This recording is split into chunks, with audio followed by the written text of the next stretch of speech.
Hello everyone, exercise 5.2 का fourth question है which term of the AP 3, 8, 13, 18 dash dash dash is 78।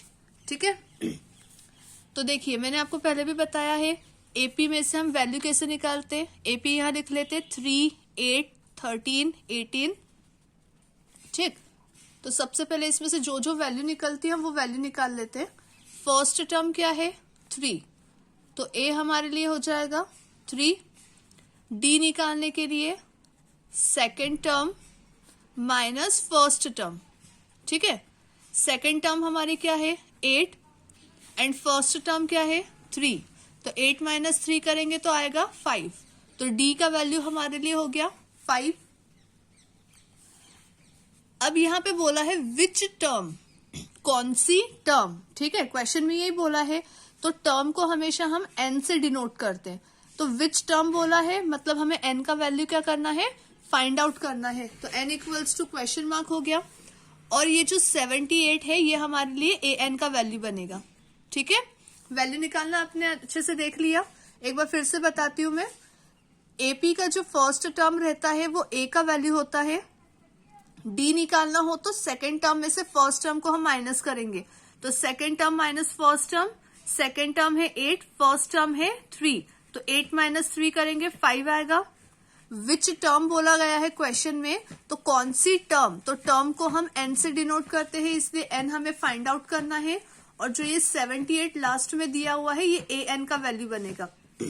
इसके पहले वाले वीडियो में मैंने आपको क्लियर बोला था कि इस पूरी एक्सरसाइज में सिर्फ एक ही फॉर्मूला हमारा यूज में आ रहा है, तो वही फॉर्मूला हम लिख लेते हैं, A N equals to A plus N minus 1 D. ठीक है, ये हमने फॉर्मूला लिखा। जिसका भी वैल्यू हमारे पास है हम वैल्यू को यहाँ पे पुट करेंगे।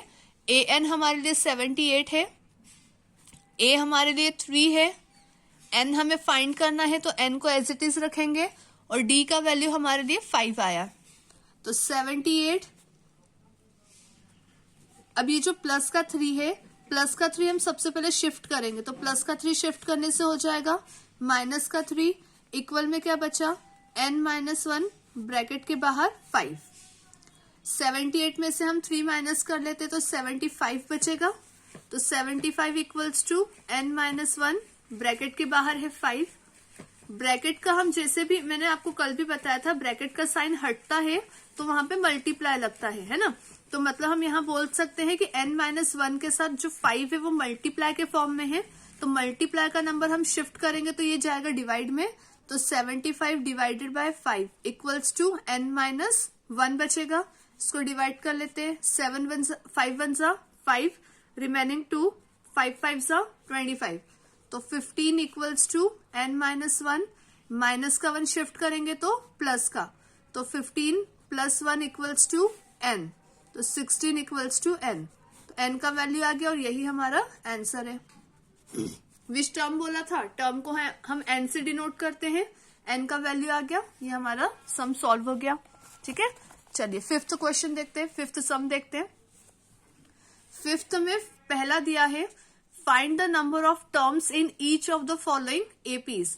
अगेन हमें टर्म निकालने को बोला है, मतलब n हमें फाइंड करना है, तो ऊपर वाले सम जैसा ही होगा। इस एपी का फर्स्ट टर्म है 7, तो a equal to 7, d equals to second term minus first term. ठीक है, तो सेकेंड टर्म है 13 माइनस 7, तो ये हो जाएगा 6। यहाँ पे लास्ट टर्म दी हुई है 205 पे खत्म हो रहा है, तो ए एन हमारे लिए होगा 205, और विच टर्म बोला है तो एन हमें फाइंड करना है। ठीक है, तो हमने सारे वैल्यू यहाँ पे लिख लिए। फॉर्मूला लगाते हैं, A N equals to A plus N minus 1 D. A N का वैल्यू हमारा आया है 205, ए हमारे लिए है 7, एन फाइंड करना है, और डी का वैल्यू आया है 6।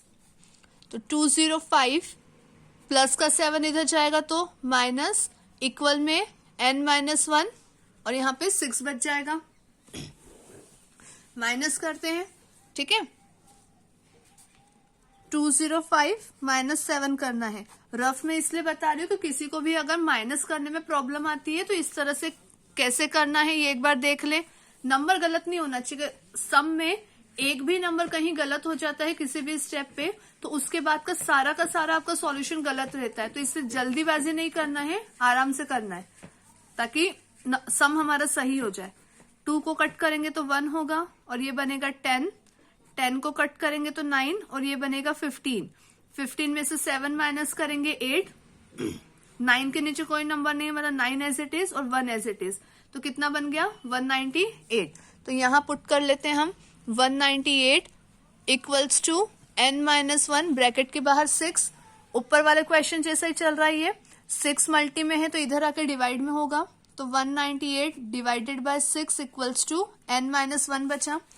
6 से कट करते हैं, 6 3 जा 18, दिया है 19 तो 1 बचेगा, वो 1 आएगा इधर तो ये भी 18 बन जाएगा, 6 3 जा 18 तो ये बना 33 इक्वल्स टू n-1, माइनस का 1 हम शिफ्ट करेंगे तो प्लस का होगा, तो 33 plus 1 equals to n, 34 equals to n, ये हमारा आंसर हो गया।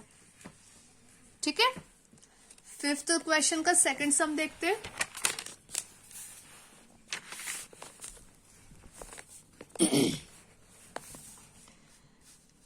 a इक्वल्स टू अगेन 18, यहाँ पे फर्स्ट टर्म जो होता है वही होता है, d equals to second term minus first term.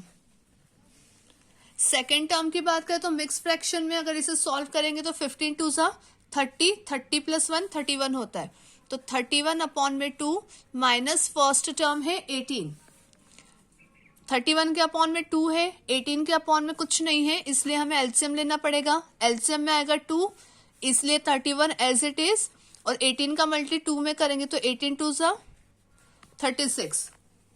ठीक है, 36 में से 31 माइनस करेंगे तो 5, बड़े नंबर का साइन क्या है माइनस, तो -5 अपॉन में 2, तो d का वैल्यू क्या हो गया -5 अपॉन में 2, लास्ट टर्म दिया है -47, तो a n का वैल्यू हमारे लिए हो जाएगा -47 और n तो हमें फाइंड करना है, तो n के लिए क्वेश्चन मार्क, फॉर्मूला लगा लेते हैं, a n equals to a plus n-1 d, a n है -47, a का वैल्यू 18 प्लस n-1 d के जगह -5/2, -47 एज इट इज, ये 18 जो प्लस का है शिफ्ट करेंगे तो माइनस का, n-1 और -5/2 एज इट इज चलेगा।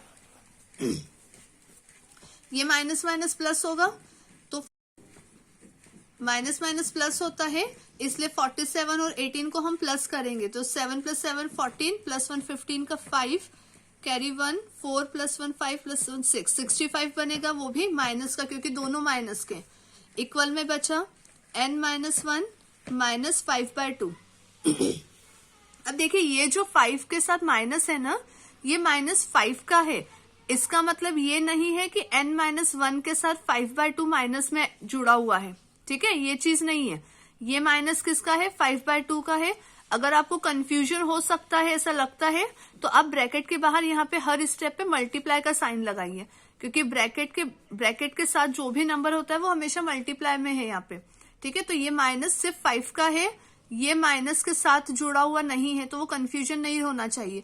तो अगर हो तो आप इस तरह से मल्टीप्लाई का साइन लगाते हुए चलिए। ठीक है, अब ये मल्टी में नंबर है तो उधर जाके डिवाइड में आएगा, तो जब भी फ्रैक्शन के फॉर्म में नंबर है और उसे डिवाइड में शिफ्ट करना है तो सिंपल सा तरीका है, नंबर को रोटेट करके आप लिख दीजिए। तो कैसे लिखेंगे, -65 रोटेट करना है, मतलब 2 जो नीचे था वो ऊपर जाएगा और -5 जो ऊपर है वो नीचे आ जाएगा। ठीक है, उसे रोटेट करना बोलते हैं। तो ये मल्टीप्लाई में हो जाएगा 2 अपॉन में -5। अब बहुत से स्टूडेंट्स को ये प्रॉब्लम आती है कि मैंने अभी आपको बोला कि -5/2 जो मल्टी में है उसे हमें डिवाइड में लेके जाना है, लेकिन जब मैंने शिफ्ट किया तो यहाँ साइन मल्टीप्लाई का लगाया। उसका मैं रीजन बताती हूँ, साइड में एक तरीका होता है, मेथड होती है, वो करके बताती हूँ कि क्यों ऐसा हुआ। देखिए एक्चुअली हम क्या कर रहे हैं, -65 डिवाइडेड बाय हमें करना है -5/2, है ना। ये -5/2 जो मल्टी में था उसे हम डिवाइड में लेके जा रहे हैं, तो ये हमने डिवाइड में कर दिया। अब ये जो नंबर है ये फ्रैक्शन में है, लेकिन 65 फ्रैक्शन में नहीं है। इसे अगर हमें फ्रैक्शन में बनाना होगा तो 65 के अपॉन में हम 1 लगाएंगे, तो ये क्या बनेगा -65 अपॉन में 1, और इसके पूरे के अपॉन में -5/2। जब फ्रैक्शन के अपॉन में फ्रैक्शन नंबर होता है तो पास पास के नंबर का मल्टीप्लाई होता है और दूर दूर के नंबर का मल्टीप्लाई होता है, ठीक है। जब फ्रैक्शन के अपॉन में फ्रैक्शन हो तो पास पास के नंबर का मल्टीप्लाई होता है और दूर दूर के नंबर का मल्टी होता है। अब दूर दूर के नंबर की बात करें तो -65 और 2 है, इसलिए -65 का मल्टीप्लाई 2 में हुआ और -5 का मल्टीप्लाई 1 में होगा। अब 1 हमने लगाया था फ्रैक्शन के लिए, 1 का वैसे भी कोई वैल्यू नहीं होता है, तो -5 का अगर मैं 1 में मल्टी करती भी हूं तो मुझे क्या मिलेगा -5, इसलिए यहाँ पे -5, ठीक है। तो अगर ये डायरेक्ट समझ में नहीं आता है तो आप इस तरीके से भी कर सकते हैं, ये करे या ये करे बात एक ही है, जिसमें आप कंफर्टेबल हो, ठीक है, वो चीज आपको फॉलो करनी है। चलिए अब कंटिन्यू करते हैं। यहाँ पे बचा क्या है हमारा n-1 बचा है, ठीक है। अब यहाँ पे जब हमने वैल्यू पुट करी तो हमें दिख रहा है ऊपर और नीचे माइनस है, तो सबसे पहले हम माइनस कट कर देंगे। 5 1 सा 5, रिमेनिंग 1, 5 3 सा 15, तो 13 इंटू 2 इक्वल्स टू n-1 बचा। 13 2 सा 26 इक्वल्स टू n-1, माइनस का 1 शिफ्ट करेंगे तो प्लस का होता है, तो 21 प्लस 26 प्लस 1 27, तो 27 हमारा n का वैल्यू आ गया जो कि क्वेश्चन में हमें पूछा था, ठीक है। तो इसके साथ हमारा 5th क्वेश्चन भी खत्म हो गया। 6th पे आते हैं। 6th क्वेश्चन में उन्होंने बोला है check whether -150 is a term of the AP 11 8 2 5 and 2। तो AP क्या दिया हुआ है हमें 11 8 5 2, ठीक है। तो यहां से सबसे पहले वैल्यू निकाल लेते हैं। A equals to 11, D equals to second term minus first term. Second term है 8, फर्स्ट टर्म है 11, तो 11 में से 8 माइनस करेंगे 3, बड़े नंबर का साइन लगेगा माइनस, तो D का वैल्यू कितना आ गया माइनस। क्वेश्चन में बोला है check whether -150 is a term of an AP। मतलब अगर हिंदी में समझे तो वो ये बोल रहा है कि हमें ये चेक करके बताना है कि ये -150 जो है वो इस AP का टर्म होगा या नहीं। तो टर्म बोला है उसने, तो हमें टर्म निकालना है, मतलब n हमें फाइंड करना है और an का वैल्यू जो है ये -150 बनेगा, ठीक है। क्वेश्चन के अकॉर्डिंग -150 इस AP का नंबर है या नहीं वो हमें चेक करके बताना है, तो उसके लिए हमें n निकालना पड़ेगा, ठीक है। तो n निकालेंगे तो ये -150 जो है वो an का वैल्यू हो जाएगा। अब फॉर्मूला लगा लेते हैं। an equals to a plus n-1 d। an आया है -150, a 11, n हमें फाइंड करना है और d के जगह -3। अगेन कंफ्यूजन हो तो यहाँ पे आप मल्टीप्लाई का यूज कर सकते हैं। -150 प्लस का 11 इधर आके माइनस का होगा, n-1 ऐसा का ऐसा मल्टीप्लाई में -3 चल रहा है, माइनस माइनस प्लस होता है, तो 0 + 1 1, 5 + 1 6, 1 एज इट इज, तो -161 equals to n-1 multiply 3, minus का 3 जो मल्टीप्लाई में इधर आके डिवाइड में आएगा, तो 161 अपॉन में -3 इक्वल्स टू n-1। 3 से 3 सॉरी माइनस से माइनस कैंसल। अब अगर मैं 161/3 करती हूं तो देखिए 161 जो है वो 3 से कंप्लीट डिवाइड नहीं होगा। क्यों नहीं होगा, देखो 3 5 सा 15, रिमेनिंग 1 ऊपर से आया 1, 11 3 के टेबल में तो आता नहीं है, तो 3 3 सा 9 करेंगे, 2 रिमेनिंग बचेगा, रिमाइंडर में क्या आ रहा है 2 आ रहा है, मतलब ये कंप्लीट डिविजिबल नहीं है, तो ये डेसिमल में जाएगा, ठीक है। अगर डेसिमल में ना करे तो एक तरीका 161/3, माइनस का नंबर उधर आएगा तो प्लस का, एलसीएम अगर लेते हैं तो 3, 161 ऐसा का ऐसा 3 1 सा 3, तो कितना बनेगा 161 + 3 करेंगे तो 164 डिवाइडेड बाय 3। अगर मैं यहाँ पे 4 करती हूँ नंबर के अकॉर्डिंग तो भी 3 4 सा 12 होता है, फिर भी रिमाइंडर क्या बच रहा है 2 बच रहा है, मतलब ये कंप्लीट डिविजिबल नहीं है। एन का मतलब क्या होता है, टर्म। टर्म मतलब 1 2 3 4 5, ये जो हमारे नेचुरल नंबर होते हैं ना, उस फॉर्म में अगर आएगा वो टर्म कहलाती है। ये तो हमारा फ्रैक्शन में आ रहा है, अगर मैं इसको आगे सॉल्व करने की कोशिश करती हूँ तो ये डेसिमल में जाएगा, मतलब ये आगे टर्म नहीं बन पा रहा है, इसलिए -150 जो है इस एपी का टर्म नहीं होगा। ठीक है, बस वहां पर आपको एक, यहाँ पे करने के बाद एक स्टेटमेंट डालेंगे हम, वो स्टेटमेंट होगा -150 is not a term of the AP because n is in fraction. ठीक है, n जो है वो क्या आ रहा है, फ्रैक्शन में आ रहा है, इसलिए -150 जो है वो एपी का टर्म नहीं होगा। बस ये स्टेटमेंट आपको डालना है और आपका यहाँ पे सम खत्म हो जाएगा। ठीक है, 7th सम देखते हैं। Find the 31st term of an AP whose 11th term is 38 and 16th term is 73। ये वर्ड प्रॉब्लम जैसा है, जैसा जैसा क्वेश्चन में बोला गया है हमें वैसा वैसा करना है। ठीक है, एक्स्ट्रा कुछ नहीं करेंगे, जैसा बोल रहा है बस वैसा करते जाएंगे, अपने आप हमारे सम होते जाएंगे। 31st term of an AP, ये हमें फाइंड करना है। ठीक है, तो 31st टर्म हमें फाइंड करना है, तो 31st लिख के मैंने क्वेश्चन मार्क लगा दिया। अभी आगे क्या बोला है, whose 11th term is 38, 11th term 38 है and 16th term is 73, 16th term जो है वो 73 है। देखिए ये TH जो होता है 17th 11th 16th, मैंने आपको इसके पहले वाले वीडियो में भी बताया था कि इस तरह से अगर किसी पे भी लगा हुआ होता है तो वो N ही कहलाता है। तो मैं इसे कैसे लिख सकती हूँ, ए के साथ n होता है, n के जगह में क्या लगा दूं 11, तो a 11 इक्वल्स टू क्या बनेगा 38 और a 16 इक्वल्स टू क्या बनेगा 73। ठीक, अब देखिए ये जो है ये किसका फॉर्म है, a n के फॉर्म में है। ये जो नंबर हमने लिखा है ये किस फॉर्म में है, a n के फॉर्म में है। तो a n का फॉर्मूला जो होता है a प्लस n-1d, वो मैं इसके जगह पे यूज कर सकती हूँ।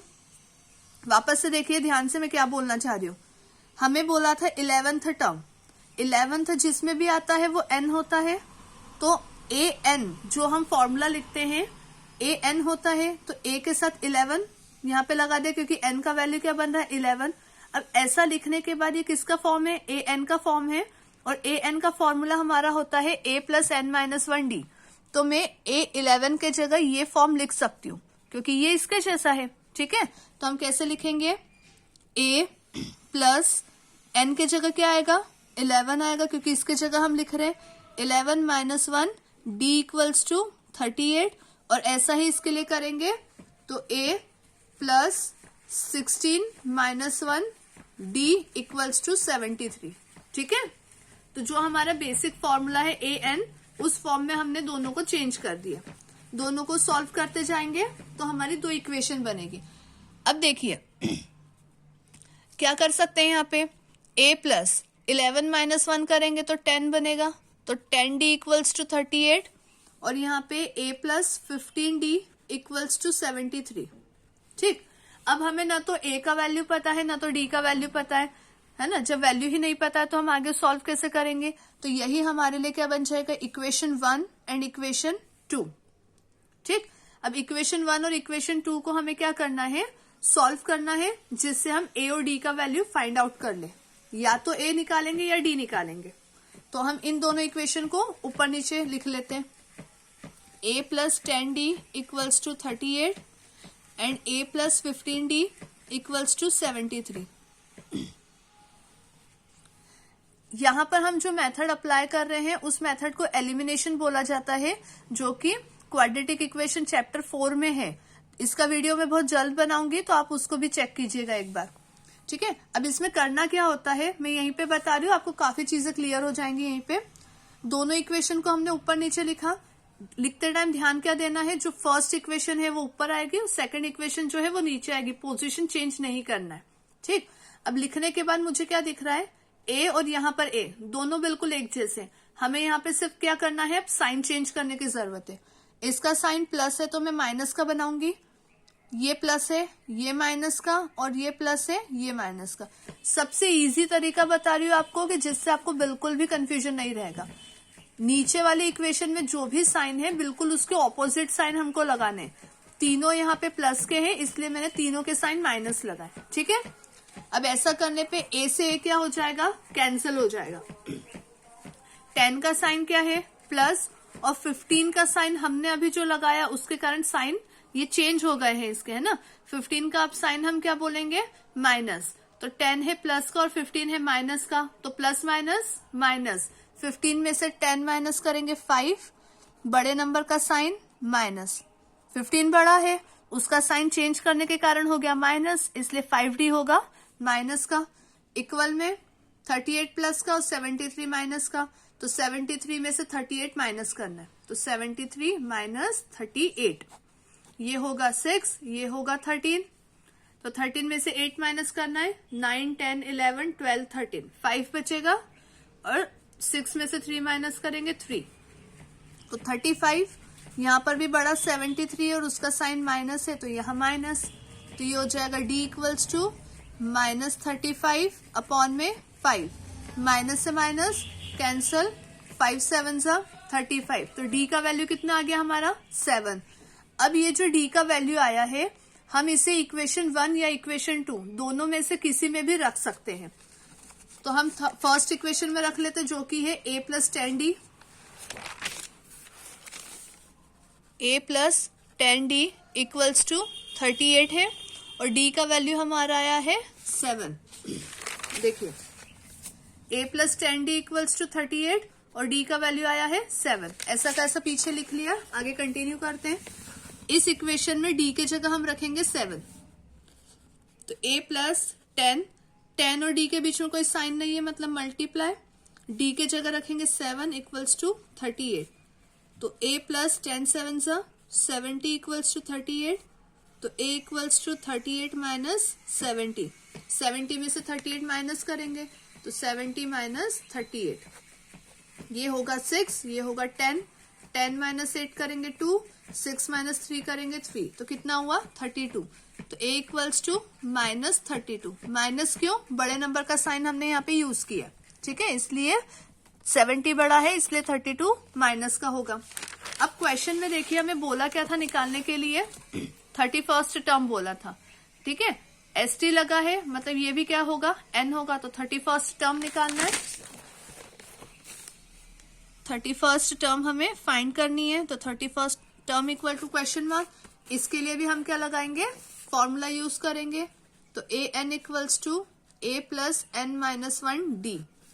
a n के जगह यहाँ 31, a कितना आया है -32, n के जगह 31 होगा क्योंकि क्वेश्चन में वही बोला है, और d का वैल्यू हमारा आया था 7, तो -32, 31 माइनस 1 30 इंटू 7, तो -32, 7 3 21 और 0 है तो लग जाएगा 2 10 बनेगा, तो 2 10 में से 32 हमें माइनस करना है, तो 2 10 माइनस 32, ये बनेगा 1, ये बनेगा 11, कट होके ये जाएगा 10 पे और ये बनेगा 10 पे, तो 10 माइनस 2 करेंगे 8, 10 माइनस 3 करेंगे 7, 1 एज इट इज, तो ये हो जाएगा 178, ठीक है। 31st टर्म बोला था, 31st टर्म हमारा आ गया, ये हमारा आंसर हो गया। 8th क्वेश्चन देखते हैं, 8th सम देखते हैं हमारा। An AP consists of 50 terms of which third term is 12 and the last term is 106. Find the 29th term. क्या बोला है, एक AP है उसमें 50 टर्म है, ठीक है, कंसिस्ट ऑफ 50 टर्म्स, तो n कितना हो गया हमारा 50, विच थर्ड टर्म इज 12, तो a n इक्वल्स टू क्या होगा 12 and last term is 106, last term equals to 106। इसमें मैं लगा सकती हूँ, ठीक है, देखिए थर्ड टर्म 12 है, थर्ड टर्म बोला है, थर्ड है, RD लगा हुआ है इसमें मतलब ये n का वैल्यू होगा, तो ये A3 इक्वल्स टू 12 हुआ, ठीक है। यहाँ पे हम क्या करते हैं, वैल्यू पुट कर लेते हैं, तो a plus n minus 1 d ये लगेगा इसके जगह पर, इक्वल में 12, a ऐसा का ऐसा, n के जगह 3 माइनस 1 d इक्वल्स टू 12, तो ये बनेगा a plus 2d equals to 12। ठीक है, देखिए क्या क्या दिया था, n 50, an मतलब a थर्ड टर्म के लिए बोला है तो a3 इक्वल्स टू 12 और लास्ट टर्म 106, ये a3 इक्वल्स टू 12 दिया है तो फॉर्मूले के अकॉर्डिंग मैं इसको सॉल्व कर सकती हूँ, तो इसको मैंने पहले सॉल्व कर लिया, ये बन गया हमारा इक्वेशन 1। अब बचा क्या क्या, देखिए n 50 और लास्ट टर्म का अभी यूज नहीं हुआ है, ठीक है, तो इनका यूज करते हैं। लास्ट टर्म जो है इसको हम an से ही शो करते हैं, ठीक है, तो मतलब मैं क्या बोल सकती हूँ, जो लास्ट टर्म 106 दिया है ये किसका वैल्यू हो गया, an का हो गया, और n का वैल्यू कितना है 50, तो इन दो वैल्यू का हम यूज करेंगे और आगे की सेकंड इक्वेशन को फॉर्म करेंगे। फॉर्मूला लिखते हैं, an equals to a plus n minus 1 d, an के जगह 106, a प्लस n के जगह कितना आएगा 50, 50 माइनस 1 d, तो 106 equals to a plus 49 d, ये यहीं तक होगा, ये इक्वेशन नंबर 2। बिल्कुल इसके पहले जो हमने क्वेश्चन किया था, जो सम किया था, बिल्कुल उसके जैसा बन गया, दो इक्वेशन बन गई। अब इनमें हम लगाएंगे एलिमिनेशन। फर्स्ट इक्वेशन ऊपर, सेकंड इक्वेशन नीचे, तो a के नीचे a, 49d को d के नीचे और इक्वल में 106, साइन चेंज करेंगे, माइनस माइनस माइनस, तो a से a कैंसल, 49 हुआ माइनस का और 2 प्लस का, तो प्लस माइनस माइनस, 47d बनेगा, बड़े नंबर का साइन माइनस, इक्वल्स टू 106 में से 12 माइनस करेंगे, 106 माइनस 12, 6 माइनस 2 होगा 4 और 10 माइनस 1 होगा 9, तो ये कितना बन गया 94, तो यहां लगा लेते हैं माइनस 94, क्योंकि 106 बड़ा है और उसका साइन माइनस है, तो 94 भी माइनस का। अब करेंगे आगे d का वैल्यू निकालने के लिए, तो d equals to minus 94 upon में माइनस 47 होगा, है ना। देखिए ये 47 जो है d के साथ मल्टीप्लाई में था, 47 जो है d के साथ मल्टीप्लाई में था, तो मल्टी का नंबर जाएगा डिवाइड में, तो ये 47 चला जाएगा 94 के अपॉन में, ठीक है, तो 94 के अपॉन में 47 गया। अब हम करेंगे इसको सॉल्व, माइनस से minus cancel, d equals to, मैं यहाँ पे देखा मैंने कि 7 है लास्ट में और यहाँ पे 4 है, तो 7 2 सा 14 होता है, तो चेक कर लेते हैं 47 2 सा 94 है या नहीं। ठीक है, देखिए 94 आ रहा है बराबर। अब इसका रीजन ये है डायरेक्ट करने का, 47 जो है वो प्राइम नंबर है, तो ये किसी के टेबल में तो आएगा नहीं, तो सिंपल सी बात है कि 47 की टेबल से ही हमें चेक करना पड़ेगा, तो d कितना आ गया 2। अब इसे फर्स्ट या सेकंड इक्वेशन में पुट कर लेते हैं, तो फर्स्ट इक्वेशन में पुट करेंगे तो a plus 2d equals to 12, तो a plus 2 into 2 equals to 12, a plus 4 equals to 12, a equal to plus का 4 शिफ्ट करेंगे तो माइनस का, तो a इक्वल्स टू कितना आ गया 8, तो a आ गया 8 और d हमारा आ गया था 2। अब हमें क्वेश्चन में बोला है फाइंड द 29th टर्म, ठीक है, find the 29th term, 29th term निकालना है, तो उसके लिए लगा लेते हैं a29 equals to a plus n minus 1 d, 29th term निकालनी है, तो a29 इक्वल्स टू a आया है 8, n के जगह 29 और d आया था 2, ठीक है, d कितना आया था हमारा 2, तो वैल्यू पुट कर ली, a29 equals to 8 plus 29 minus 1 28 into 2, a29 equals to 8 plus 8 2 सा 16, 2 2 सा 4 प्लस 1 5, तो a29 इक्वल्स टू 64, तो ये हमारा आंसर आ गया। जो फाइनली क्वेश्चन में पूछा जब वो हम सॉल्व कर ले उसका वैल्यू निकला तो वो हमारा पूरा सम कंप्लीट हो जाता है। चलिए अब 9th देख लेते हैं। If the third and the 9th term of an AP are 4 and -8, third term तो A3 equals to 4 and A9 equals to -8। Equation form कर लेते हैं।